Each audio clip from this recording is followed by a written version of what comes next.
Hello दोस्तों, लाभ हानि के नई टाइप के साथ मैं आपके सामने आ चुका हूं। जैसे कि आपको पता है कि मैंने लाभ हानि के कई सारे टाइप करा दिए हैं। ये आज नया टाइप है और बड़ा ही भ्रमित करता है।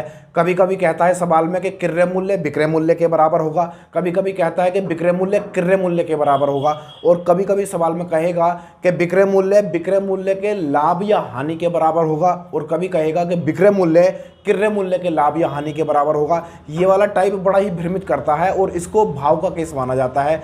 और जब भाव का केस बन जाता है सवाल में, तो परसेंटेज लाभ या हानि की गणना किस पर करते हैं? हम हमेशा विक्रय मूल्य पर करते हैं, लेकिन हम ऐसा नहीं करेंगे। क्यों नहीं करेंगे? क्योंकि मैंने 3 लाइनें लिखी हैं ये, और इससे आज के बाद सारा भ्रम खत्म हो जाएगा इस वाले टाइप का। देखना लाइनें वो क्या है, 3। वो 3 लाइनों में से पहली लाइन है कि जब वस्तु का विक्रय मूल्य या फिर क्रय मूल्य वस्तु के क्रय मूल्य या फिर विक्रय मूल्य के बराबर हो तो अनुपात बनाकर करेंगे हम सवाल को। कैसे करेंगे? सवाल में कहा गया होगा कि विक्रय मूल्य किसी वस्तु का विक्रय मूल्य किसी वस्तु के क्रय मूल्य के बराबर है, तो हम उसको अनुपात बनाकर करेंगे। हमेशा क्या रहेगा कि विक्रय मूल्य क्रय मूल्य के बराबर होगा या फिर क्रय मूल्य विक्रय मूल्य के बराबर होगा। ये बातें कहेगा वो हमसे। तो यहाँ पर देखना सवाल, इसमें दूसरी लाइन में क्या बोला, सवाल का तरीका दूसरा क्या है, वो ये है कि जब वस्तु का विक्रय मूल्य वस्तु के विक्रय मूल्य के लाभ हानि के बराबर हो तो वो करो जो सवाल कहेगा। हम सवाल को ऐसे करेंगे जैसे सवाल में कहा गया होगा। अगर ये टाइप रहेगा तब कैसा टाइप कि विक्रय मूल्य के बराबर होगा। अब आप देख पा रहे हो सवाल को क्या है कि विक्रय मूल्य के लाभ या हानि के बराबर होगा। या तो उसने लाभ दे रखा होगा या हानि दे रखी होगी, दोनों में से कुछ दे रखा होगा, लेकिन विक्रय मूल्य के बराबर होगा। आप इस चीज को देखो। दूसरा जो लास्ट हमारा है लाइन, वो क्या है, कहेगा कि जब वस्तु का विक्रय मूल्य वस्तु के क्रय मूल्य के लाभ हानि के बराबर हो तो सवाल में कोई छेड़छाड़ नहीं करनी है बिल्कुल भी। सवाल बड़ी आराम से अपने आप ही हो जाएगा। लेकिन ध्यान रखना क्या, उसने बोला है कि विक्रय मूल्य क्रय मूल्य के लाभ हानि के बराबर हो, तीसरी लाइन में बोला। लेकिन दूसरी लाइन में उसने क्या बोला कि विक्रय मूल्य के लाभ हानि के बराबर होगा। यहाँ पर दोनों जगह विक्रय मूल्य है, यहाँ पर विक्रय मूल्य क्रय मूल्य के बराबर लाभ हानि के बराबर होगा। बस इतनी सी बात है, सवाल धड़ाधड़ हो जाएंगे। तो देखना, एक सवाल मैं आपके सामने रखता हूँ। सवाल में कहा गया है कि 12 वस्तुओं का विक्रय मूल्य 15 वस्तुओं के लागत मूल्य के बराबर है, तदनुसार लाभ का प्रतिशत कितना होगा? लाभ का प्रतिशत कितना होगा? कुछ नहीं है, सवाल में बड़ी आराम से कर लोगे इसको। उसने बोला 12 वस्तुओं का विक्रय मूल्य, मैंने लिखा यहाँ पर 12 वस्तुओं का विक्रय मूल्य, 12 वस्तुओं का विक्रय मूल्य, 15 वस्तुओं के क्रय मूल्य, 15 वस्तुओं के क्रय मूल्य। देखो मैं यहाँ पर विक्रय मूल्य के लिए एसपी और क्रय मूल्य के लिए सीपी, यहाँ पर सेलिंग प्राइस और यहाँ पर कॉस्ट प्राइस, यानी क्रय मूल्य और विक्रय मूल्य, इनका यूज कर रहा हूँ मैं। आप समझ रहे होगे बात को। तो मैंने क्या कहा था कि जब ऐसा कहा जाए कि विक्रय मूल्य क्रय मूल्य के बराबर हो, देखो ये विक्रय मूल्य किसके बराबर होगा? क्रय मूल्य के बराबर होगा, तो अनुपात बनाकर करेंगे हम। तो यहाँ पर आप अनुपात बना लो। कैसा अनुपात बनेगा? यहाँ पर बनेगा एसपी यानी विक्रय मूल्य, और यहाँ पर इसकी गुणा में आ जाएगा, तो ये अनुपात बनेगा क्रय मूल्य का। बराबर कितना हो जाएगा? 15 और बटे में कितना? 12। 15 बटे 12 हो जाएगा। यहाँ पर देखना, इसे छोटा कर सकते हैं, इसे काट लो 3 से, 3 पंजे 15 और 3 चौक 12, ये बन चुका है 5 बटे 4। यानी कि मैं कह सकता हूँ कि एसपी यानी विक्रय मूल्य और सीपी यानी कि क्रय मूल्य बराबर कितना होगा? 5 बटे 4। अब मुझे बताओ, मैं सीधा सीधा बड़ी आराम से कह सकता हूँ। उसने क्या पूछा है हमसे? उसने पूछा है कि लाभ का प्रतिशत बताना है, लेकिन लाभ परसेंट। तो यहाँ पर देखना, मैंने कोई चीज़ खरीदी 4 में और बेची कितने में? 5 में, तो बताना मुझे लाभ हो गया कि नहीं हो गया? 1 का लाभ हो गया। तो परसेंटेज लाभ कैसे निकालते हैं भाई?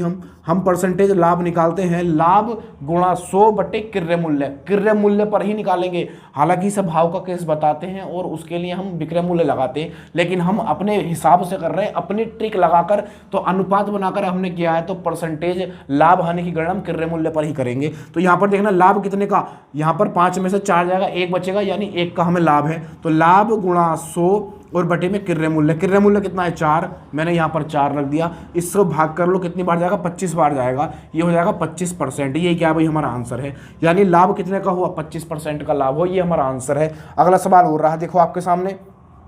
सवाल में कहा गया है कि एक व्यक्ति ने 250 कुर्सियाँ बेची और उन पर 50 कुर्सियों के विक्रय मूल्य के बराबर लाभ प्राप्त किया, तो लाभ प्रतिशत कितना था? बड़ा ही बेहतरीन सवाल है। तो देखना, ये सवाल मैं मिटा रहा हूं मैं, और ये आपको नोट डाउन भी कर सकते हो इस चीज़ को। बड़ी मज़ेदार चीज़ है, बड़ी मेहनत से ढूंढी है ये। तो यहाँ पर देखना, सवाल आपके सामने आ गया होगा, तो इसको बनाना शुरू कीजिए। इनमें से किसी एक में ही छुपा हुआ है। वो कह रहा है एक व्यक्ति ने 250 कुर्सियाँ बेची और उन पर 50 कुर्सियों के विक्रय मूल्य के बराबर लाभ प्राप्त होता है। अब देखना वहां पर भी विक्रय मूल्य और नीचे भी क्या है, विक्रय मूल्य है। यहां पर भी विक्रय मूल्य और यहां पर भी विक्रय मूल्य। लाभ या हानि की बात करेगा तो यहां पर उसने बात की है किस चीज की, लाभ की बात की है। लाभ की बात की है तो हम क्या करेंगे, वो करेंगे जो सवाल कहेगा। तो यहां पर देखना जब उसने 250 कुर्सियां बेची, कितनी बेची भाई, एसपी, मैं यहाँ पर एसपी कर सकता हूँ, यानी 250, 250 कुर्सियाँ बेची तो उससे 50 कुर्सियों के विक्रय मूल्य के बराबर लाभ हुआ। लाभ कितना हुआ भाई, उसे लाभ हो चुका है 50 कुर्सियों के बराबर, 50 कुर्सियों के बराबर लाभ हो चुका। अब मुझे बताना, जब उसने 250 कुर्सी बेची, लाभ हुआ उससे 50 का, तो जरा बताना यहाँ पर क्रय मूल्य कितना होगा भाई, क्रय मूल्य 200 होगा कि नहीं होगा। जब उसका 200 क्रय मूल्य होगा और अगर वो 250 में बेच देगा तो बताना लाभ कितने का, 50 का लाभ है। देखो तो यहां पर क्या आ गया, क्रय मूल्य हमारा 200 हो चुका है। तो उसने पूछा है हमसे तो लाभ परसेंट क्या होगा, तो देखना यहां पर लाभ परसेंट बराबर क्या निकालेंगे, लाभ परसेंट बराबर होता है लाभ गुणा 100 बटे क्रय मूल्य पर ही निकालेंगे। ये भाव का केस है, उससे हमें कोई मतलब नहीं है। हम कैसे कर रहे हैं, अपनी विधि से कर रहे हैं, अपनी ट्रिक से कर रहे हैं, तो क्रय मूल्य पर ही निकालेंगे। लाभ कितना, 50 का, लाभ 50 का और गुणा में कितना 100 और बटे में क्या भाई, क्रय मूल्य कितना है 200।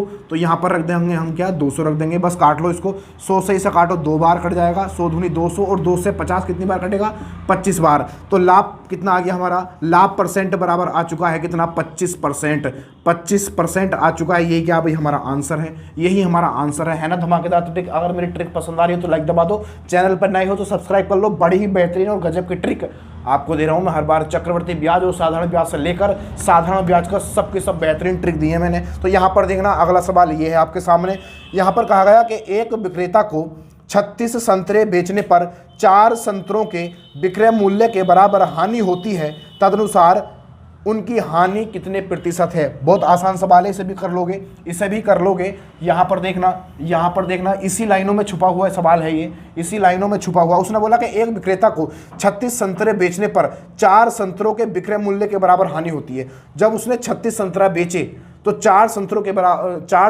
विक्रय मूल्य के बराबर उसे क्या होती है, हानि होती है। अब देखना यहां पर भी उसने बेचे, यहां पर भी बेचे, पहले लाभ हुआ था, अब क्या हानि हो गई है, इस लाइन में दे रखा है। तो यहां पर देखना सवाल आपके सामने आ गया होगा।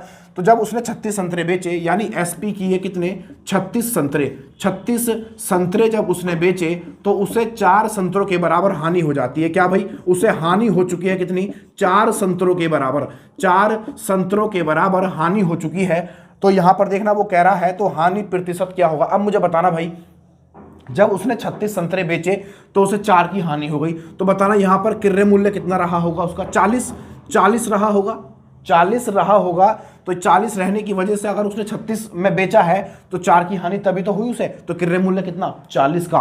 तो यहां पर देखना हम आराम से निकाल सकते हैं क्या, हानि परसेंट बराबर क्या होता है, हानि गुणा 100 और बटे में क्रय मूल्य। मैं सूत्र नहीं लिख रहा, वो फॉर्मूला नहीं लिख रहा परसेंटेज लाभ हानि का, क्योंकि आपको याद हो चुका होगा, मैंने कई बार बता दिया। तो हानि परसेंट बराबर कैसे निकालेंगे, हानि कितने की, 4 की, हानि गुणा 100 और बटे में क्या, क्रय मूल्य कितना है, 40। तो यहाँ पर छोटा कर लो, देखो 0 से 0 जाएगा, इस 4 से 4 कट जाएगा, बचा कितना, 10 बचा। तो यहाँ पर कह सकते हैं कि हानि परसेंट बराबर कितना होगा, कितना, 10 बच जाएगा, यानी कि 10% की क्या हो गई भाई, हानि हो गई। यही क्या है भाई हमारा आंसर है। कोई दिक्कत सवाल में, कोई दिक्कत नहीं है। एक सवाल और आपके सामने रखता हूँ। सवाल में कहा गया है कि एक दुकानदार को 20 वस्तुएं बेचने पर 4 वस्तुओं के क्रय मूल्य के बराबर लाभ होता है, तो लाभ प्रतिशत क्या है, लाभ परसेंट हमसे पूछा है। तो देखना आपको इस सवाल में तीसरी लाइन नजर आ रही होगी। उसने जब 20 वस्तुएं बेची तो उसे 4 वस्तुओं के क्रय मूल्य के बराबर लाभ होता है, क्रय मूल्य के बराबर लाभ होता है। जब विक्रय मूल्य किसके बराबर हो, क्रय मूल्य के बराबर हो, और लाभ या हानि में से कुछ दे रखा हो तो हम क्या करेंगे, कोई छेड़छाड़ नहीं करेंगे, जो सवाल में हो वही कर दो। तो देखना यहाँ पर क्या निकालेंगे हम, लाभ परसेंट निकालेंगे। लाभ परसेंट बराबर कैसे निकालेंगे, तो देखना जो दे रखा है वो कर दो। तो यहाँ पर देखना लाभ कितने का, लाभ था यहाँ पर 4 का, लाभ था यहाँ पर 4 का, और यहाँ पर बेची कितनी वस्तुएं थी उसने 20 वस्तुएं यहाँ पर बेची थी। तो कुछ नहीं करना, लाभ ऊपर रख दो, गुणा में 100 और बटे में कितना 20। कोई छेड़छाड़ की हमने, कुछ भी छेड़छाड़ नहीं की है। तो देखना 20 से इसे काट दो, कितनी बार कटेगा 20 पंजे 100 और इन दोनों की गुणा कर दो तो लाभ परसेंट बराबर आ जाएगा हमारा। लाभ परसेंट बराबर आएगा 5 चौक 20 हो जाएगा। क्या भाई 5 चौक 20 यानी 20% का क्या होगा लाभ हो जाएगा। तो ये कुछ ट्रिक थी मेरी जो मैंने आपके सामने रखी। वीडियो ऐसी ही अच्छी और बेहतरीन गजब की ट्रिक आपको हर रोज़ मिलती रहे, क्योंकि मैं हर रोज़ ऐसी ट्रिक यहाँ पर अपलोड करता हूँ आपके लिए। तो वीडियो पसंद आई तो लाइक दबा देना, चैनल पर नए हो तो सब्सक्राइब कर लेना। तो मिलते हैं नेक्स्ट वीडियो में। जय हिंद।